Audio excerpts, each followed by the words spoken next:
y al compañero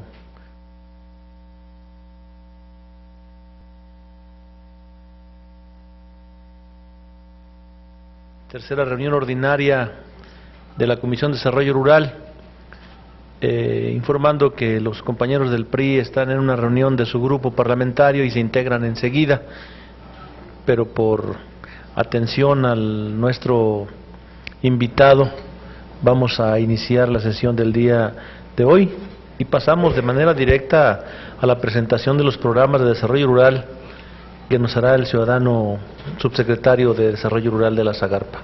Tiene usted el uso de la palabra. Muchas gracias, señor presidente, senador Fidel de Médicis Hidalgo, y nos honra mucho su presencia, senadora Luisa María Calderón Hinojosa.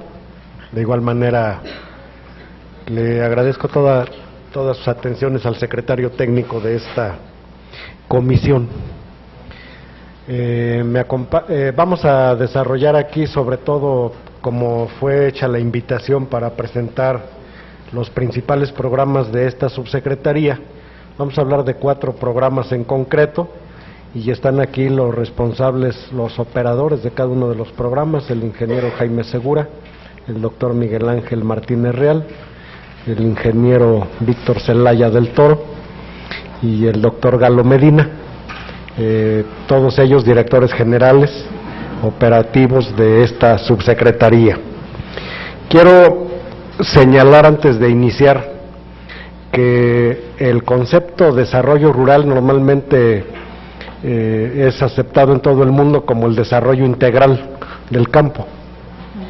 Sin embargo, para la Zagarpa, el desarrollo rural concentra los programas de la población vulnerable, porque muchas veces, sí lo aclaro, porque en muchas ocasiones nos quieren tratar en este subsector temas de importaciones o temas de exportaciones o temas de sanidad o temas de propios de agronegocios o de otro tipo de esquemas que los subsecretarios dominan, porque muchas veces suplimos al secretario en diversas actividades, pero que la subsecretaría en particular desarrolla los programas para la población vulnerable del campo.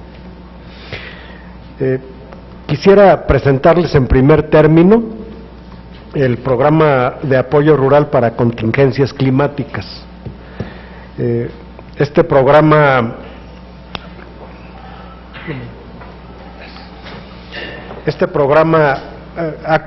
cobra actualmente una importancia fundamental, aunque nace en la Ley de Desarrollo Rural Sustentable,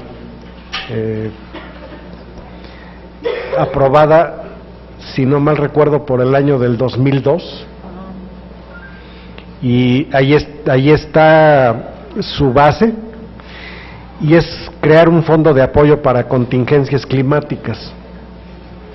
En este ejercicio estamos nosotros asegurando 10 millones de hectáreas temporaleras, de hectáreas que sabemos que se van a colapsar, y los pastizales para 6 millones de cabezas de ganado. Es decir, no se aseguran las cabezas como tal, sino los índices de agostadero, y cuando hay alguna contingencia, ya sea en agostaderos o en cultivos básicos, entonces se aplica este programa. Este programa trae un componente de 3.950 millones, que puede ser mucho dinero, puede ser poco, de acuerdo a la problemática actual. Este programa ha sido sumamente señalado en estados como Durango, Zacatecas, castigados por la sequía. Yo quisiera pedirte, Rodrigo, que colocaras el mapa tan solo de lo que ha pasado este año en el país. Estamos hablando ya del 2013. Ahí tenemos heladas severas en Baja California Sur, en Sonora, en Sinaloa. Tenemos sequía en Colima, heladas en Michoacán, en Guanajuato, en Querétaro, en Puebla, en el Estado de México, y estamos estudiando un caso particular en Tetela del Volcán, me parece, del estado de Morelos. ¿Cuándo se consideran heladas y sequías atípicas? Es decir, cuando, de acuerdo a los registros, se dan fenómenos meteorológicos que no se daban antes y que ahora se dan por el cambio climático. Y si nosotros partimos de que tenemos 18, 19 o 20 millones de hectáreas en el país y que se han colapsado unas 400,000, pues hay quien pudiera pensar es el 2%, el 3%. Nada más que el campo crece a menos del 2% anual, y esto pudiera ser para un año como este la diferencia en crecer o no crecer en bienes alimentarios en el país. Estados como Guanajuato o Michoacán, en donde se están haciendo recorridos de campo, hay heladas aproximadamente 80 y 70,000 hectáreas, o en Sinaloa, donde ya terminamos de recorrer y nos resultaron 28,804 hectáreas de productores del sector social que no tenían seguro agrícola y que aplica el componente cadena para pagarles el seguro paramétrico, más 4,141 unidades de embarcaciones pesqueras que por la baja inusitada de temperatura se vieron afectadas en la captura de pesca.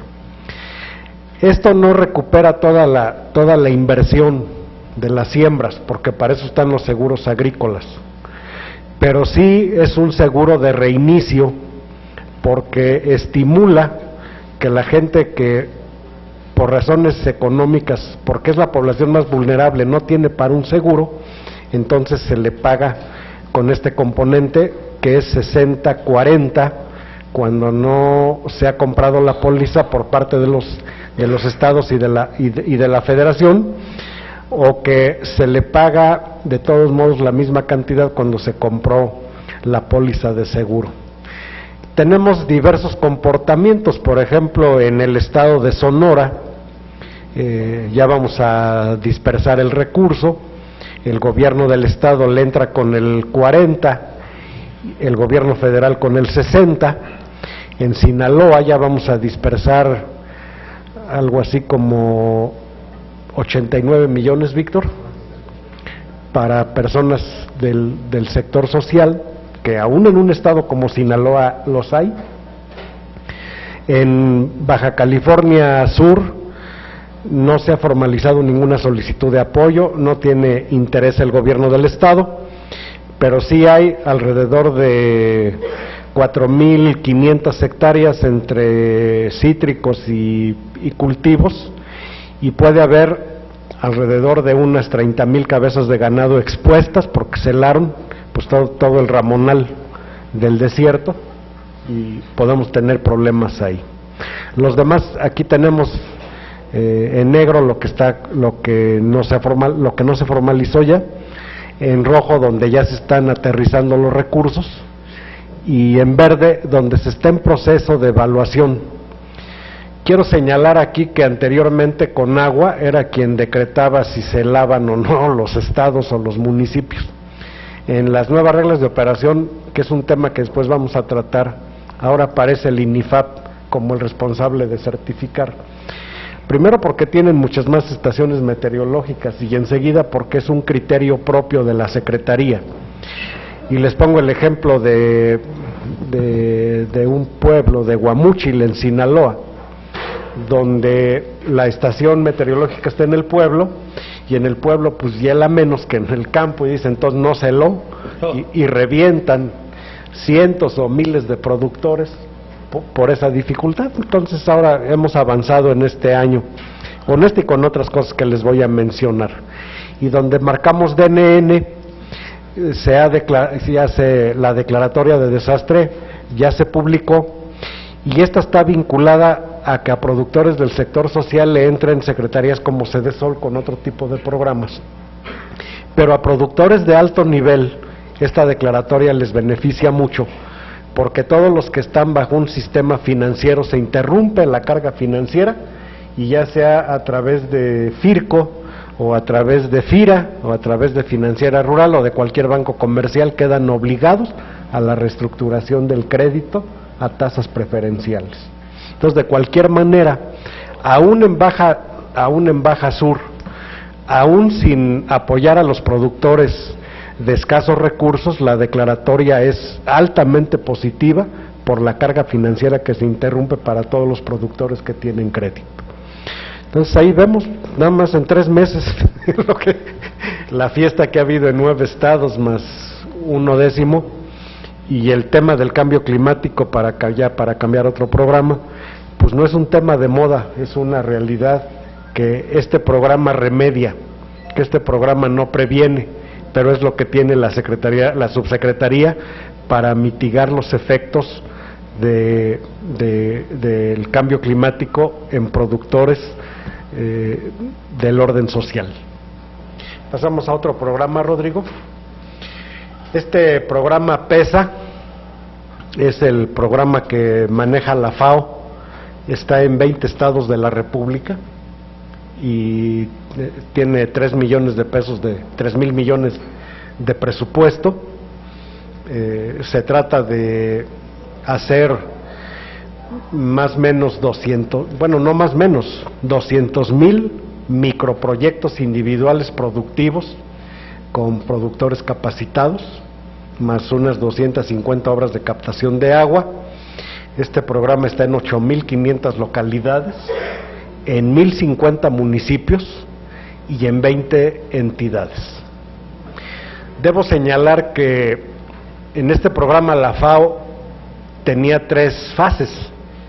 La primera, que era de inducción con obsequios de tinacos y de biodigestores y estufas ahorradoras de leña, por una disposición tanto de Hacienda como de la propia Secretaría, ese programa quedó excluido para tener un giro hacia proyectos productivos de autoconsumo y excedentes, precisamente porque una buena parte de este programa, quizá un poquito más de la mitad, por coincidencia coincide y se focaliza ahora en la Cruzada Nacional contra el Hambre.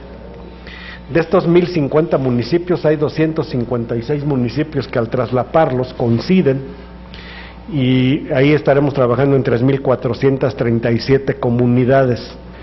Nada más que los indicadores de este programa ahora no los maneja la Zagarpa, sino los maneja Cedesol, y lo único que le aporta, no más pero tampoco menos, es que la producción de alimentos se calcula en dinero, y esa se calcula como un ingreso para que esa familia compre la canasta básica y poder pasar de una comunidad con pobreza alimentaria a una comunidad que ha superado esa etapa. Hay mucha resistencia en dejar la primera etapa de algunos gobernadores, porque era una etapa de regalar, y esta innovación que estamos metiendo hacia proyectos productivos ha sido muy bien vista en términos de un reto, con todo y que quien opera este programa, que es la FAO, dice que como ha tenido muchos pergaminos en el mundo, pero el caso es de que hay comunidades donde ha estado hasta 7 años sin que hayan salido de la pobreza, precisamente por el abuso que se ha dado de estar solamente con los tinacos y con los biodigestores y con las estufas. Entonces todo el recurso se va a ir a la producción de autoconsumo y de excedentes. Vamos a pilotear un proyecto en Guerrero que se llama el municipio Mártir de Cuilapan, en donde la Agencia para el Desarrollo Rural, que controla FAO, tendrá que identificar al menos 30 familias en pobreza alimentaria, hacerles su proyecto llevarlos de la mano a que compren sus activos productivos, que traen un componente de 9-1, 9 por parte del gobierno y 1 por parte del productor, echar a caminar el proyecto y evaluarlo. Y si en cada municipio tiene necesidad de obras de infraestructura, entra el otro componente que se llama COUSA, para cosechas de agua, o para hacer alguna presita o alguna conducción de agua que permita soportar este giro hacia proyectos productivos de autoconsumo y excedentes. En este sentido, no sé si traes otra lámina de apoyo. Ahí está todo donde está de verde. Son municipios Pesa de la Cruzada, pues son todos los que están ashurados. Observarán ustedes que hay mucho más color en Guerrero, en Oaxaca y en Chiapas. Ahí se nos das los pesos, el presupuesto, ahí está. Guerrero pues trae, de los 3,000 millones, trae 452. Quienes conocemos el medio rural de Guerrero, es muy lamentable lo que pasa en ese estado. Oaxaca 430, Chiapas 426, y hay algunos municipios que se están incorporando este año, como Yucatán, como Nayarit, Jalisco, que se aprobó desde el año pasado este recurso. Y prácticamente todos los estados, por ejemplo Coahuila, que no tiene comunidades de alta y muy alta marginación, lo está pidiendo. Y hay un programa más que respalda estas actividades, que es el de activos tradicionales, que nos señalan que es en donde este programa lo podemos sumar al anterior para atender estrictamente comunidades de alta y muy alta marginación. Pero aunque este programa está en toda la República, observarán ustedes cómo en estos estados del norte pues no se ha aplicado. Y no se ha aplicado porque en las reglas de operación teníamos nosotros la limitante de hacerle caso al órgano de población, a CONAPO, y ahora en reglas de operación aparece que cada estado de la República definirá sus propias prioridades en materia de pobreza, porque no podemos anclar el desarrollo de las comunidades del norte a las del sureste. O sea, ni las de arriba tienen la culpa de haber progresado, más bien son en muchos casos un modelo a seguir, pero no podemos amarrar solamente el recurso al sureste en espera de que estos de abajo alcancen a los de arriba. Ahora, una de las modificaciones importantes es que cada entidad planea sus propios esquemas de necesidad de aplicación de este tipo de recursos. Vamos a pasar a otro programa. El programa del desierto y de la conservación de suelo y agua es un programa que trae 2.730 millones. Es alarmante lo que está pasando con las sequías en el norte del país, y no es un tema exagerado decirles que en muchas comunidades rurales aisladas del desierto, entre el abandonarlas o seguir ahí morando, pues una obra hidráulica, un borde, una presita es la diferencia. Estas pretenden captar en áreas desérticas unos 57 millones de metros cúbicos de agua.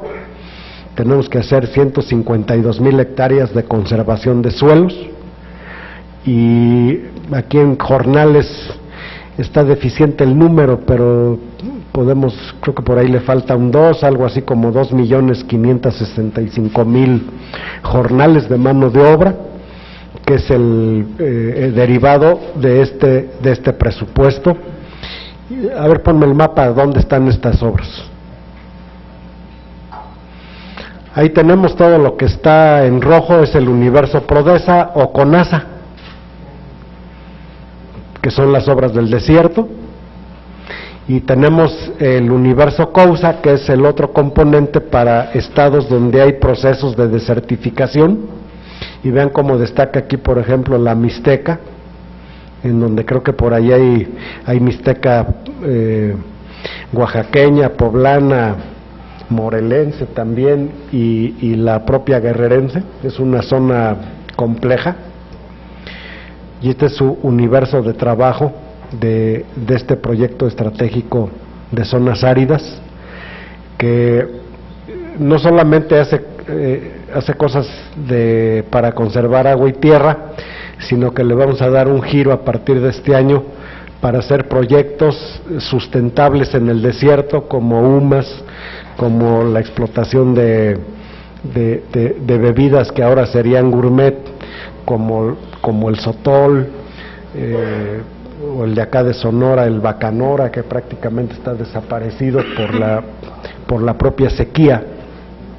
Y es un tema que ojalá que ustedes como legisladores encuentren, porque es prácticamente lo único que hay en materia de obra civil en el sector rural.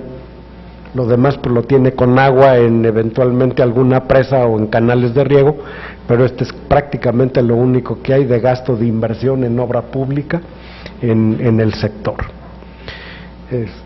Aquí un operador importante pues es CONASA para desarrollar este tipo de asuntos, y en reglas de operación lo que más se significa es que, por ejemplo, una comunidad del desierto tenía que subir pues vía electrónica la solicitud y presentar certificaciones de su grupo y notariados simplemente la solicitud, y estamos engarzando tanto a los comités de transparencia como a los de obra, a los comisariados ejidales y a la autoridad municipal, porque chocamos mucho, porque luego autorizamos desde acá las obras y allá, bueno, los ejidos tienen dueño y no siempre hay un buen entendimiento. Es un programa complejo por todo lo que significa, pero de muchísimo beneficio a la gente más vulnerable de este país. Vamos a otro programa, Rodrigo.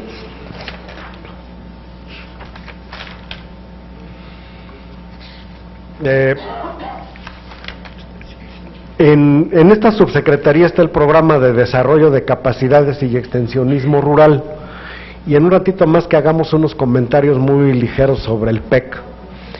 Aquí está este programa que trae una meta que probablemente se supere con mucho, de entregar a 8,170 PCPs, o sea, profesionales del servicio público, capacitados para reproducir técnicas o apoyar a 250,000 productores en un ejercicio de extensionismo rural y de desarrollo de capacidades. Este programa trae 1,540 millones de pesos, y tenemos aquí dos retos. Uno, asignación a este capital humano de 8,170 técnicos a un nuevo modelo de desarrollo que está planteando la Secretaría, que lo pudiera yo decir en palabras coloquiales, pues asignarlos a lo que el país requiere, porque es un programa que ya tiene muchos años, pero que en muchos casos ni se nota, precisamente porque no está donde se requiere. Y para lograrlo necesitamos una vinculación intensa con instituciones de educación superior. Este programa que trae aquí el doctor Galo Medina, quien fue rector del Antonio Narro de Saltillo, está como operador financiero el Inca Rural, pero yo quisiera presentarles aquí a los senadores. Bueno, aquí nos dice más o menos cuántos profesionistas están en cada entidad. Vean, por ejemplo, Oaxaca tiene 767 profesionistas, Chiapas 732, estados como Baja California Sur 180, Sonora Coahuila, o sea, todos, no es un programa menor ni menos importante, es un programa que debe servir para lo que está hecho, y es un excelente programa que requiere regularse y requiere reorientarse. En muchas ocasiones, cuando encontramos delegaciones de Zagarpa con una edad más o menos promedio de 30 años, pues realmente son los que hacen la chamba, pero queremos que la hagan más. Y el doctor Galo Medina tiene una instrucción personal de su servidor, de que aparte de todas las evaluaciones que nos pidan las Contralorías y Hacienda y todos los órganos de control que hay, a la que más peso le vamos a dar es cuántos de estos técnicos llegan a la milpa o al corral, porque en el término de las organizaciones sociales se van quedando, y la única evaluación, la buena, va a ser a cuántos llegamos. Probablemente en un año no alcancemos a reorientar el programa, pero sí vamos a ser muy exigentes, porque es un gran esfuerzo que han hecho los gobiernos en los últimos años para que estos técnicos realmente vayan a donde deban a ir. Ponme la lámina de las universidades. En el componente del programa nosotros les pagamos a todas estas universidades. Primero tienen que ser de carne y hueso y tienen que ir a capacitarse. Y ahí están con quienes tenemos convenios y contratos. Y no, pues por lo menos hay una por estado, ¿eh? Ellos capacitan, las universidades validan, lo cual le quita mucha carga, no la responsabilidad, pero sí mucha carga a la Secretaría, porque las universidades también empiezan a conocer las necesidades de campo y empiezan a adecuar ahora con la visión del doctor Galo Medina, incluso lo que necesitan preparar en sus propias universidades, que el campo está demandando. Déjenme decirles que hay una inconectividad entre lo que preparan las universidades y lo que requiere el campo. Y si no, préstame la otra lámina. Miren, hay cuestiones especializadas. Les voy a poner este ejemplo, a ver, desarrollo empresarial, por aquí aparecen las primeras negritas. Hay demanda de técnicos en desarrollo empresarial que nos ayuden a hacer proyectos. Y de repente una organización nos dice, pues yo quiero 3 técnicos en desarrollo empresarial porque no sabemos cómo presentar un proyecto. Y entonces, cuando ocupamos técnicos en desarrollo empresarial, se le da el contrato a la Universidad Autónoma de Nuevo León, y en esta universidad para este año tenemos ya 12 estados que está demandando técnicos en desarrollo empresarial, y esta universidad se desplaza o los llama a Nuevo León y ahí los preparamos, los soltamos y les pagamos. Por ejemplo, la UTE en gestión de microcuencas está en el Estado de México, la UTE en desarrollo de proveedores está en Nuevo León. Tenemos, estas UTE son las unidades técnicas especializadas que se han tenido que ir desarrollando precisamente para darle batería a los requerimientos de extensionismo que el país nos demanda. Por ejemplo, en desarrollo de capacidades en innovación pesquera y acuícola, prácticamente no hay ninguna universidad que nos dé gusto o que le dé gusto a quienes demandan estos servicios, pero el Instituto Nacional de la Pesca tiene convenios a su vez con 22 estados para preparar este tipo de técnicos. El año pasado se contrataron casi 7,000, y de esos 7,000 ustedes dirán ¿cuántos repiten? Pues a lo mejor repiten 4,000, pero esos 3,000 ya se quedaron en el campo capacitados y ya como un activo que preparó la Secretaría en un área específica de lo que los productores demandan. ¿Qué cosa hemos hecho en reglas de operación aquí?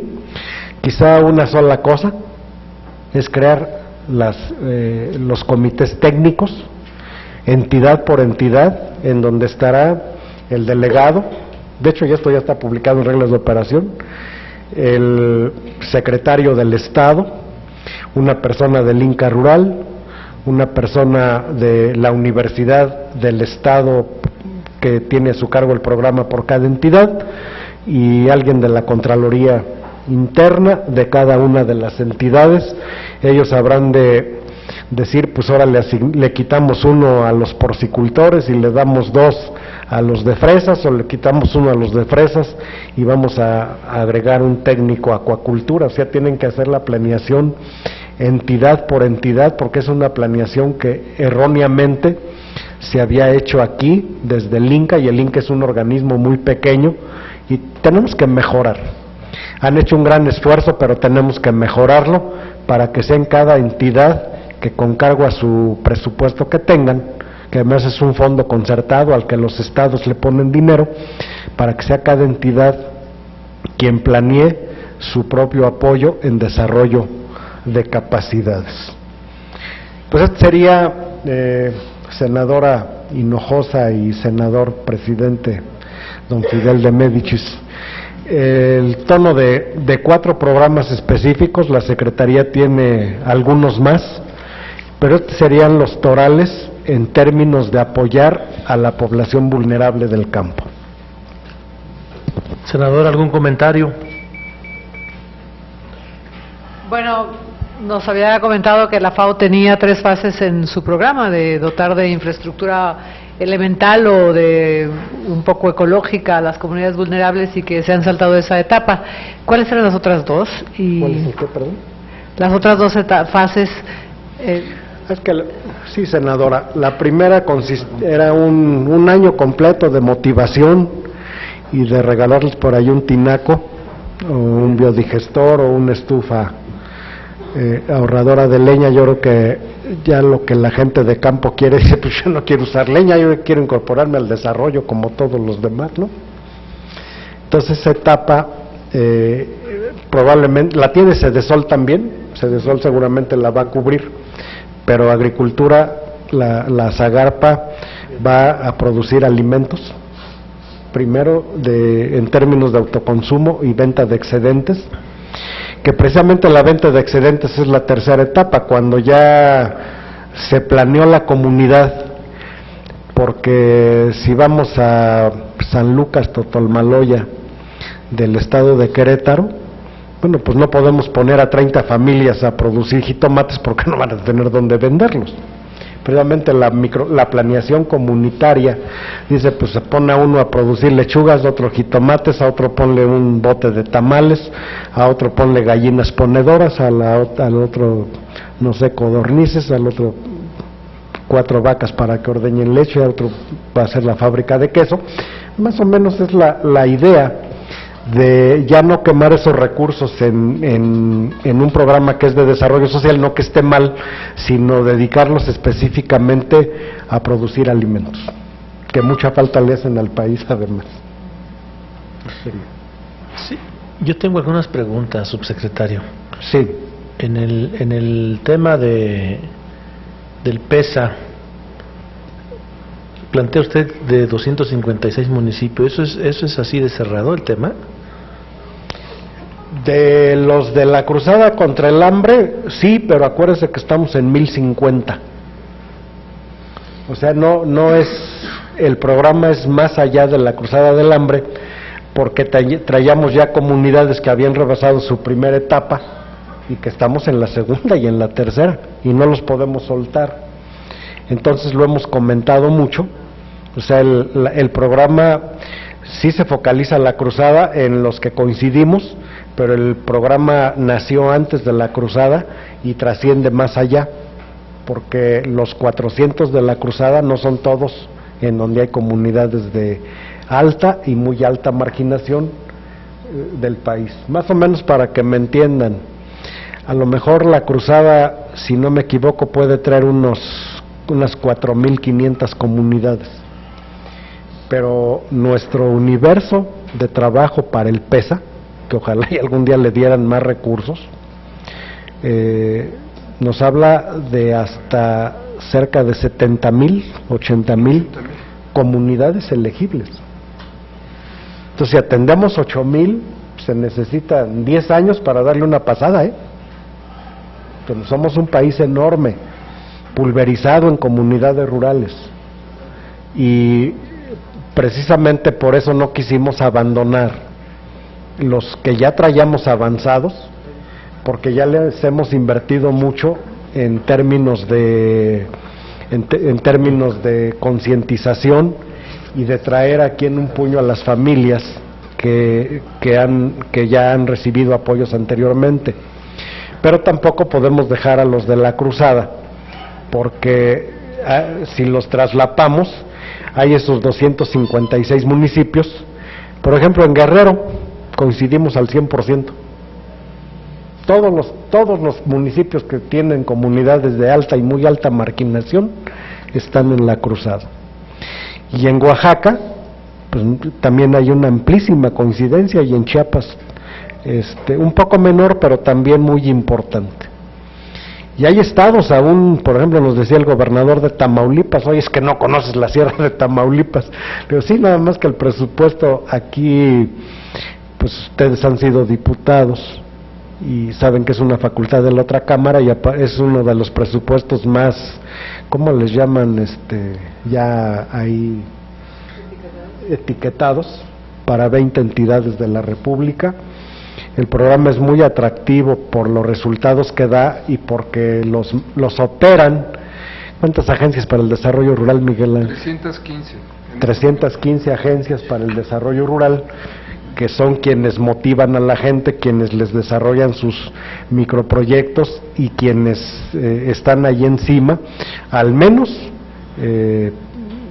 todas las comunidades tienen un técnico que a eso se dedica. Entonces, ese acompañamiento en recursos humanos sale muy caro, pero es de mucho valor, porque la comunidad pobre o la familia en pobreza, muchas veces por falta de orientación o por falta de educación. Entonces, meterle aquí a recursos humanos a través de todas estas agencias que se han venido integrando en el país y que son resultado de un esfuerzo de muchos años, tienen un valor incalculable, aún aceptando que hay algunas malas, pero que hay muchas muy buenas. Los montos de los proyectos, subsecretario. Los montos de los proyectos son pequeños, porque una familia, a lo mejor andamos por el orden de desde 3,000, 4,000 pesos, pues no sé cuánto puedan valer 50 gallinas ponedoras, o cuánto pueda valer 10 hembras reproductoras con 2 machos en conejos, o cuánto pueda valer un paquete tecnológico para una parcela, o un microtúnel para cosas.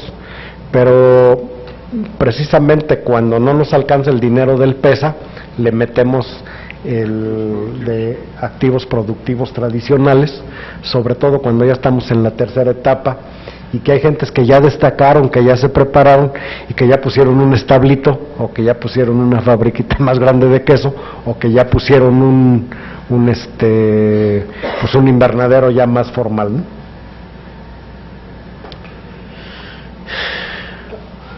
Ahorita vamos a platicar, se ve mucho dinero, y el PEC trae mucho dinero, senador, muchísimo, pero ahorita vamos a ver cómo está orientado.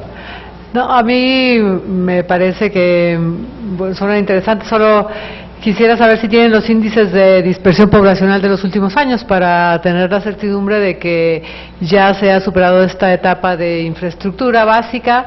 Si vamos a hacer una olla de tamales, tendríamos que tener una estufa de gas o de sol, o por lo menos la ahorradora de leña. Pero hay una dispersión poblacional que habría que medir si se controló, si ya hay poblaciones más concentradas, de tal manera que ya no necesitemos ir a satisfacer esas necesidades tan básicas. No veo a un camión de gas metiéndose al monte a repartir el gas, de tal manera que hay temas sociológicos que ojalá tengamos claro que ya están resueltos, por ejemplo el de la dispersión poblacional.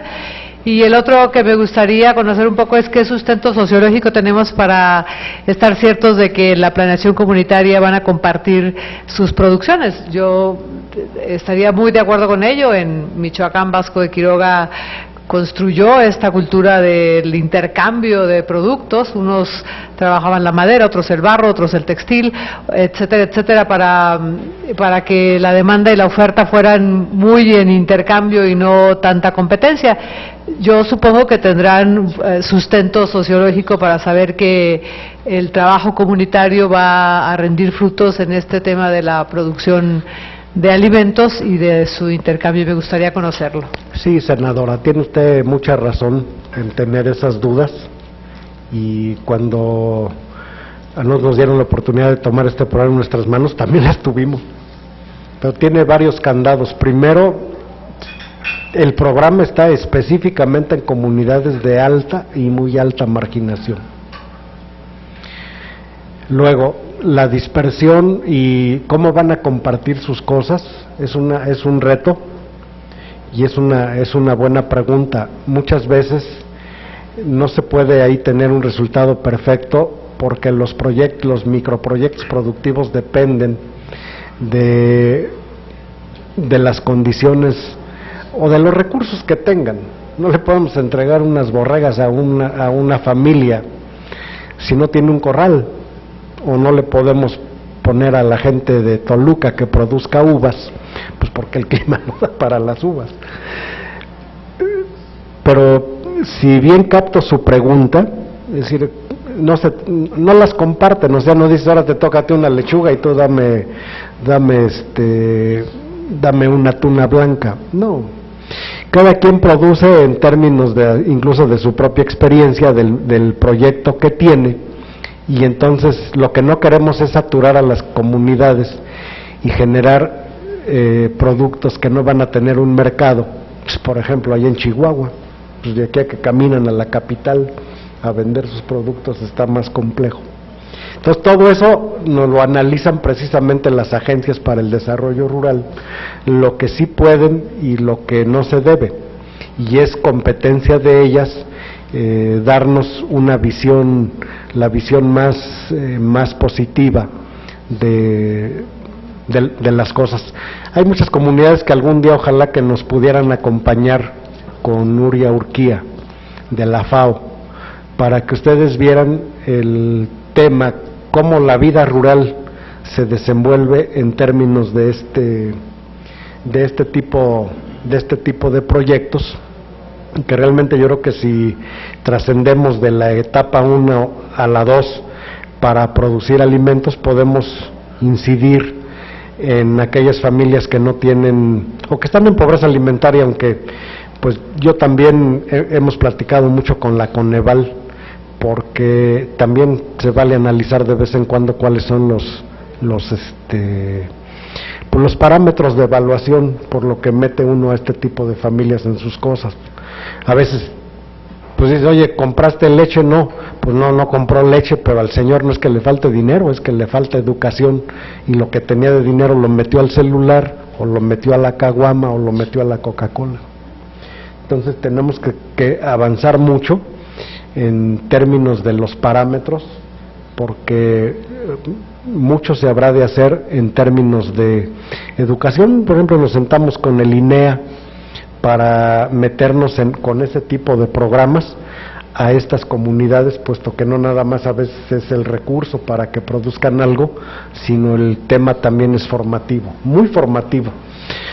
Más o menos en un programa en un municipio de los más atrasados del país, que es este de Guerrero, que vamos a empezar a pilotear y que en unos 10 días estaré por allá. ¿Cómo se llama?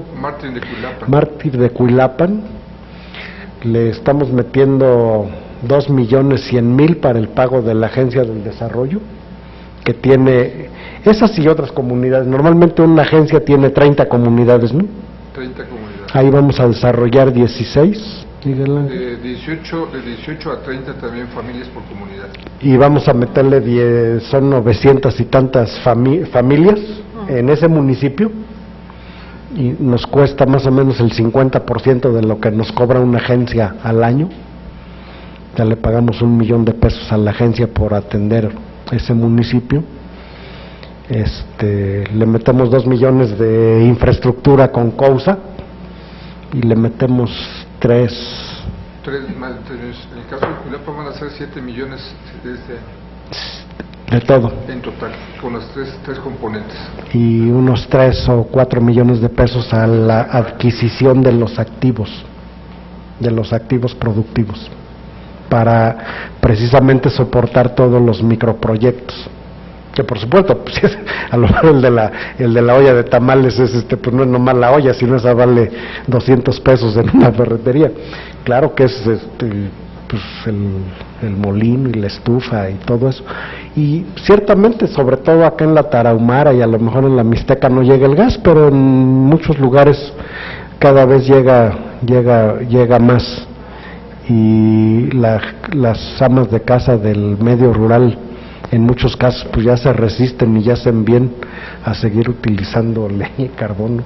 Ya son más exigentes con sus maridos.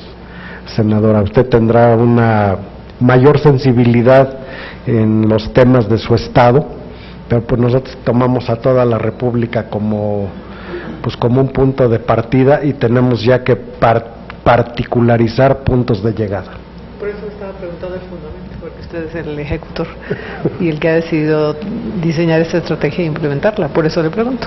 Sí, en su gran parte la estrategia, y por eso le pagamos a la FAO, la estrategia es de la FAO. La metodología es de la FAO. Solamente le ajustamos su primera etapa, pero la estrategia, el seguimiento, los valores que desarrollan y todo eso es de FAO. FAO se lleva un componente como del 2%, ¿no?, del programa. Y están validados desde Roma con un convenio, con una serie de candados, con una vigilancia muy estricta, y ha tenido resultados, a lo mejor en términos de pobreza alimentaria como se mide, no han sido aceptables, pero en desarrollo de la comunidad, ya no diríamos en desarrollo rural, pero en desarrollo de la comunidad han tenido resultados, yo diría que muy valiosos. Pues el tema de las redes de operación, no sé si o qué otra cosa nos... Sí, presidente, mire, en reglas de operación es una... Qué bueno que se hizo la pregunta. Yo quiero... Esta presentación se las voy a dejar, porque están tomando nota por si les sirve de algo. ¿Cómo no? Y es que en el oficio el señor presidente nos pidió que le dijéramos cómo están las reglas del desarrollo rural del PEC. El PEC es el Programa Especial Concurrente, donde se supone fluyen todos los recursos que inciden en el desarrollo rural. Primero, déjenme decirles que son prácticamente todas las dependencias del gabinete, quitando quizá a la Procuraduría, a la Secretaría de Gobernación, y ni ahí, que tienen que ver con el desarrollo rural sustentable. Pero cada dependencia tiene su propia dinámica de elaboración de reglas y de aplicación de programas. La Zagarpa hizo un ejercicio público, convocando al Consejo para el Desarrollo Rural, que ya tiene varios años trabajando y que es una buena ventana de análisis, de reflexión, de crítica que se da y que se reúne cada mes. Establecieron 5 mesas y logramos avances muy importantes, como este que les dije de CONAPO, que ahora cada estado hace su propia clasificación, porque un pobre de Coahuila o de Nuevo León nada que ver con un pobre de Oaxaca. Entonces tampoco podemos decirles a los pobres de Coahuila o de Nuevo León que se esperen a que los otros crezcan. Pero aquí les dejo un documento que tienen las reglas de operación de Zagarpa se mejoraron en un ejercicio en donde participaron 140 consejeros de todo el país y que estuvieron opinando, mira, componle aquí, componle acá, quítale aquí, quítale allá, para hacerles más digestibles. Las reglas de operación se proponen, que esto es muy importante, en la dependencia, se mandan a la Secretaría de Hacienda, quienes sobre todo las checan a que no vayan a afectar presupuestos no autorizados, y luego se mandan a la COFEMER, que es la Comisión Federal de Mejora Regulatoria, y una vez que están en la COFEMER, pues ya se publican. Y sin embargo, como en el caso Cadena, tuvimos que regresar otra vez a COFEMER para que nos dejaran aplicar modificaciones sustanciales, porque en el caso de Cadena teníamos nosotros productores para poderles apoyar hasta 10 hectáreas, pues sí, pero con 10 hectáreas ni helándose todo el país sacábamos el presupuesto. Entonces, una de las modificaciones a reglas de operación fue crecer a 20 hectáreas de temporaleros y a 60 cabezas de ganado y otras cuestiones en el sector pesca, pues para poder realmente utilizar ese recurso que lo aprobaron los legisladores.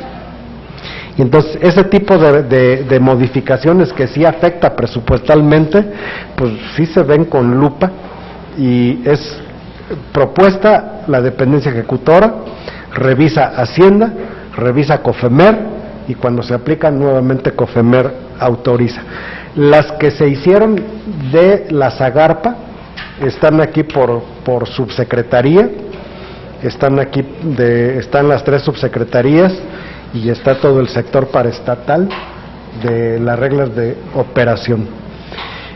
Pero si ustedes y les hago entrega de ello, porque seguramente resultará de su interés para futuras reuniones de trabajo o para entender el por qué, les digo yo que el PEC, pues es un asunto que pues yo les comparto, lo vine a hacer el PEC como un anexo presupuestal hace ya varios años, yo diría, no lo recuerdo con exactitud, pero por lo menos del 2003 para acá sí. Y el PEC, pues dice Programa Especial Concurrente para el Desarrollo Rural. Y yo siempre me he preguntado, ¿y por qué no hay un programa especial concurrente para el desarrollo económico? O un programa especial concurrente para el desarrollo social. Porque al campo muchas veces, y por ejemplo acabo de regresar de Japón en un ejercicio de ir a promover productos mexicanos, y nos dicen, no, pero es que tu país tiene subsidios de más al campo porque tienes 315,000 millones de pesos en el campo.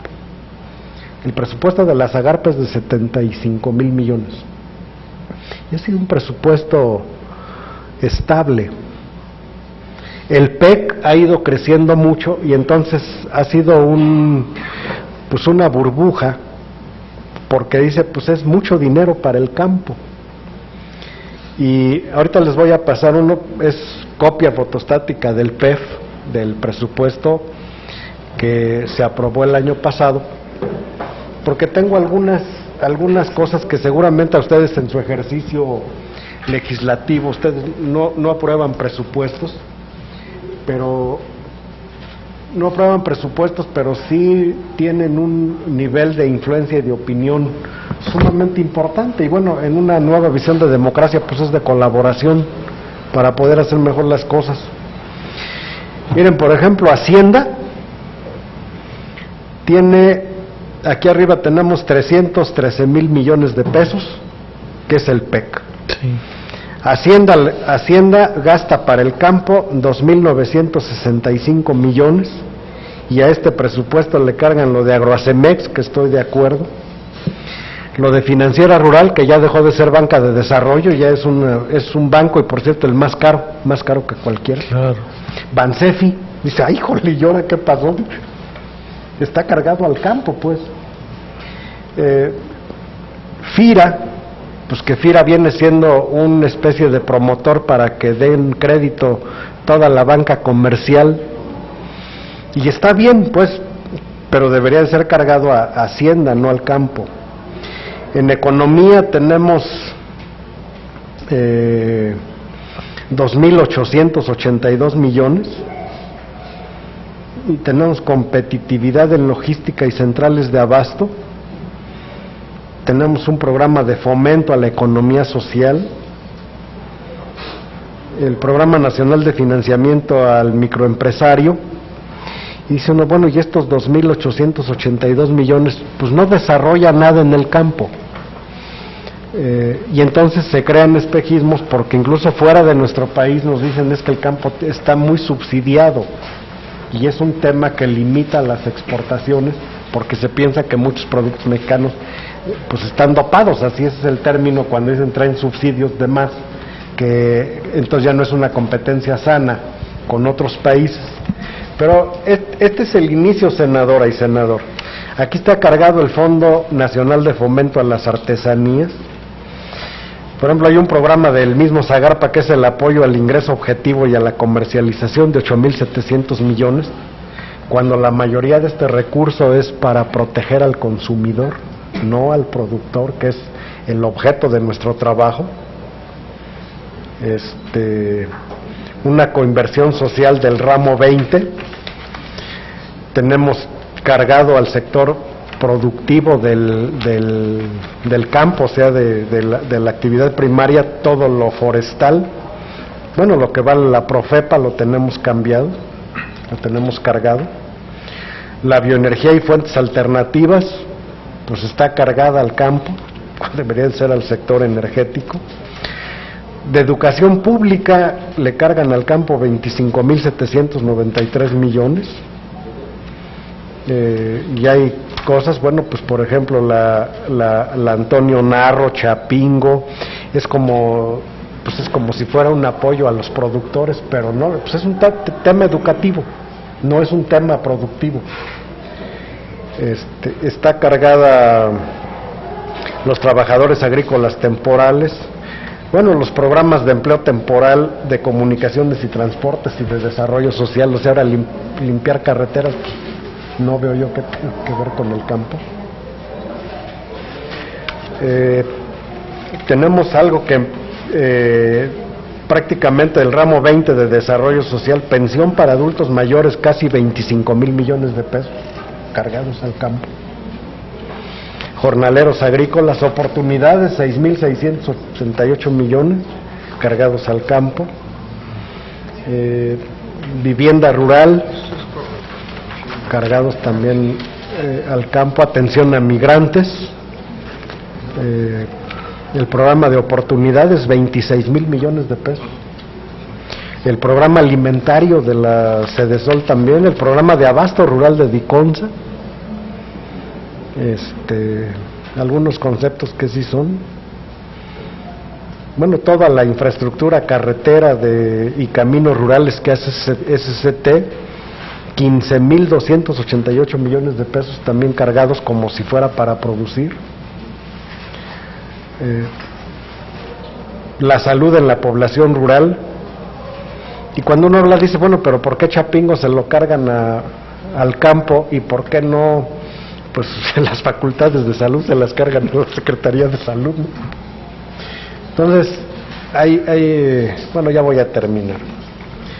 La salud, oportunidades del sector salud, el seguro médico siglo XXI, el seguro popular, 27.000 millones de pesos, que hay una parte en el campo, pero la mayoría es urbano. Conflictos agrarios y obligaciones jurídicas, pues es un tema de justicia.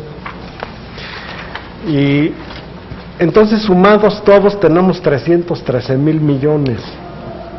Pero la realidad es que, con algunas excepciones como Promajo, como Promusag o el otro programa que tiene Reforma Agraria, muy pocos van a desarrollar la producción de alimentos, que es quizá el punto de partida y el punto de llegada de todo lo que haga la Zagarpa, porque somos un país de 115 o 116 millones de gentes, y aunque el sector muchas veces ha sido criticado como un gran comprador de bienes alimentarios, también somos un gran país vendedor de bienes alimentarios. Le vendemos mucho a Japón, le vendemos mucho a Estados Unidos, vendemos mucho a la Comunidad Europea, a Centroamérica. pero de todos modos tenemos que producir más bienes alimentarios. Y en ese sentido, pues los señores legisladores con estos instrumentos seguramente que aclararán sus dudas o las ampliarán, pero yo creo que sí es un tema de reflexión, porque cuando en la modestia de uno se pone uno la camiseta del desarrollo rural, dice, pues no puede ser un país desarrollado cuando apenas 2 millones o 2.3 de 20 compran seguro agrícola, o no puede ser un país desarrollado cuando solamente tienen acceso al crédito el 4% de los productores, porque no hay una banca de desarrollo.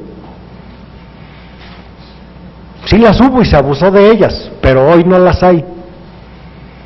Entonces, yo creo que ustedes que tienen en sus manos como presidente y secretaría la Comisión de Desarrollo Rural, pues muchas veces no es de confrontar ideas, sino de aportarlas para ir dilucidando qué es lo que más le hace falta al campo para poderlo desarrollar. Y una de las principales actividades que tenemos que hacer como subsecretaría, como subsector, es desarrollar los indicadores. Por ejemplo, tenemos que ser muy estrictos con cada entidad, con la población económicamente activa, ocupada del medio rural, porque es el origen de muchos de otros problemas de los que no me toca a mí hablar. Si no hay oportunidades para el desarrollo de los que menos tienen, por supuesto que van a generar problemas en otros sectores.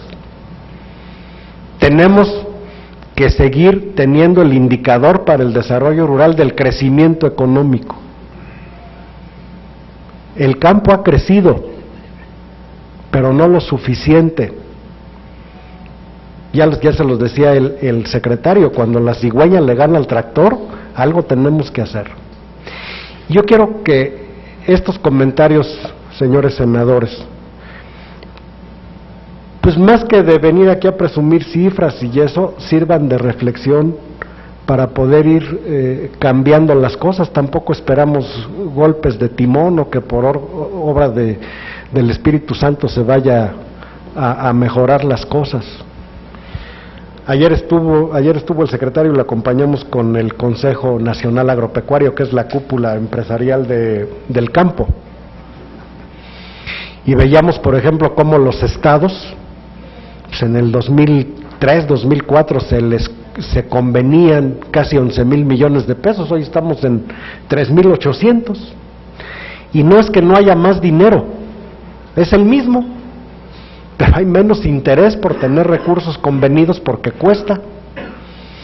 Así como el secretario aceptó en este Senado que programas como el Procampo es un programa que ya llegó a su fin y que hay que renovarlo, pues quizá el esquema de la concertación de recursos con los estados haya llegado a su fin, porque hay un esfuerzo federal muy importante, lo ha habido históricamente, pero no hay una corresponsabilidad estatal, y ya hay 2,000, ustedes sabrán mejor que yo, 2,370 municipios inertes, como si el desarrollo agropecuario les fuera ajeno, esperando estirar la mano y sin ningún esfuerzo.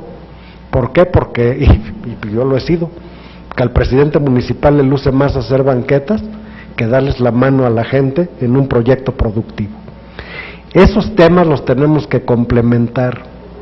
Y seguramente ustedes con su visión crítica, con lo que le puedan aportar, podrán enriquecer cuantas veces quieran. Está abierta la puerta de la Zagarpa y por supuesto de las subsecretarías, la instrucción que tenemos del secretario para intercambiar opiniones y para ir mejorando pues este trabajo que resulta en particular la de desarrollo rural para la población vulnerable.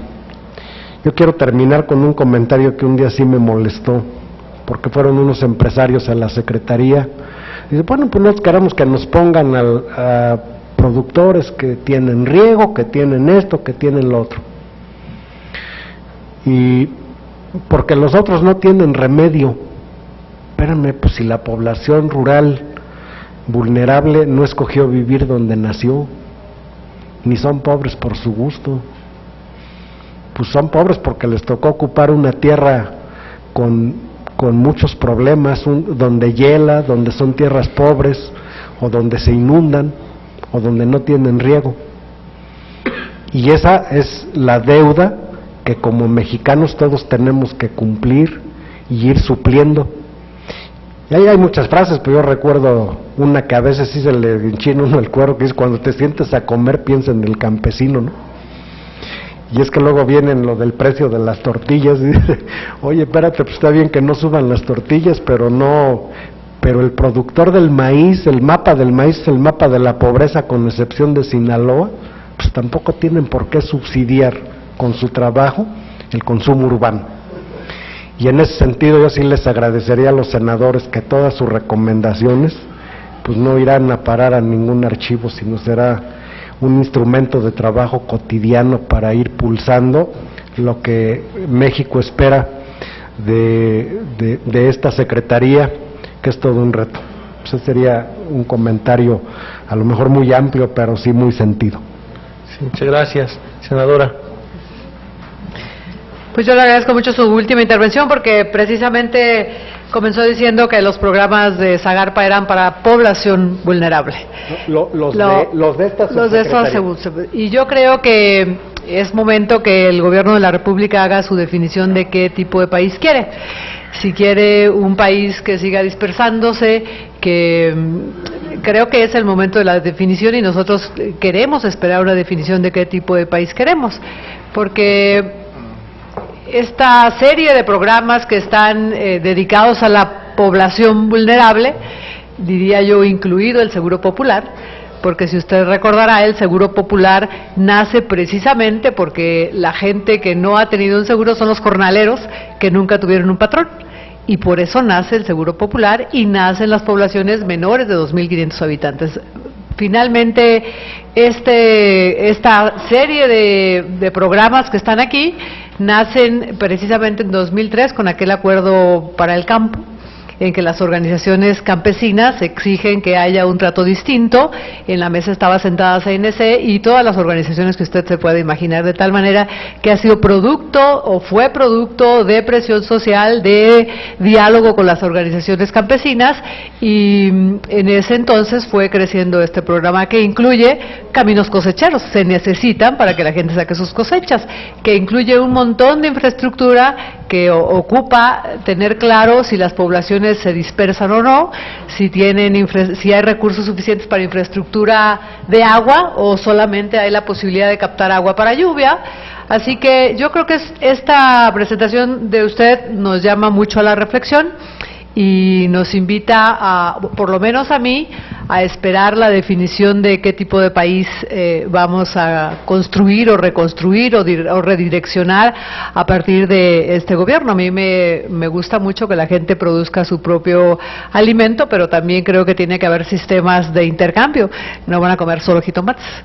Y yo me quedo con la pregunta de cuál es el sustento sociológico de ya lo ha dicho, el método es la planeación comunitaria, que implica antes una explicación o sustentar que la gente querrá trabajar en comunidad. Me suena muy interesante todo lo que nos ha dicho usted, nos ha señalado usted, y sí creo que si definimos, si queremos un país más rural, con núcleos usted dice no quieren una estufa ecológica, quieren entrar al desarrollo. Bueno, digamos, si vamos a hacer núcleos o desarrollos regionales integrales donde metamos infraestructura para que la gente pueda y quiera vivir en el campo y haya centros concentradores de población. Hace por lo menos 15 años que todos sabemos que hay más dispersión poblacional, aunque los quiera concentrar, se dispersan y es imposible irlos atendiendo. Cada vez que se dispersan, se multiplican los centritos de población.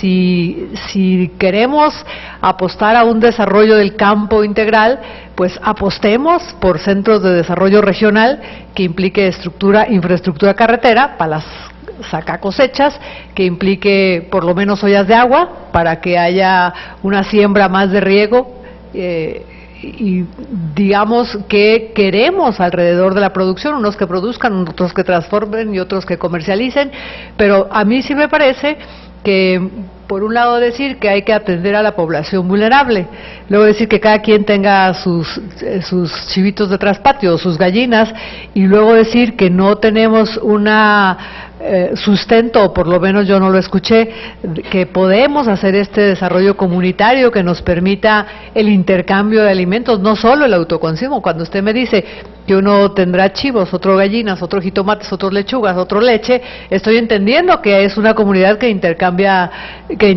los bienes que produce, por lo menos para el autoconsumo de esas comunidades, y que les permita crecer.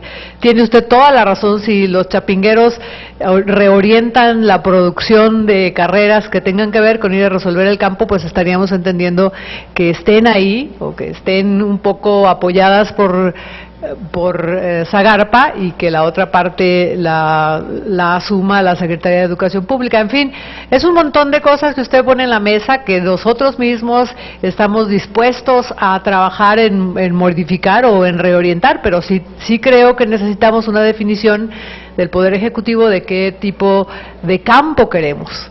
Y entonces nosotros, por supuesto, cuente con nosotros para impulsar hacia donde ustedes decidan los siguientes presupuestos, el etiquetado, la modificación a la ley de la administración pública, a la creación de una ley de desarrollo distinta. Ahí está la Ley de Desarrollo Rural Sustentable, que es de 2002, hace 10 años que está esa ley, y si es cierto que en el exterior dicen que hay un montón de subsidio al campo, pues habrá que hacer la definición, si es al campo, o si es al productor, o si es a los habitantes del campo.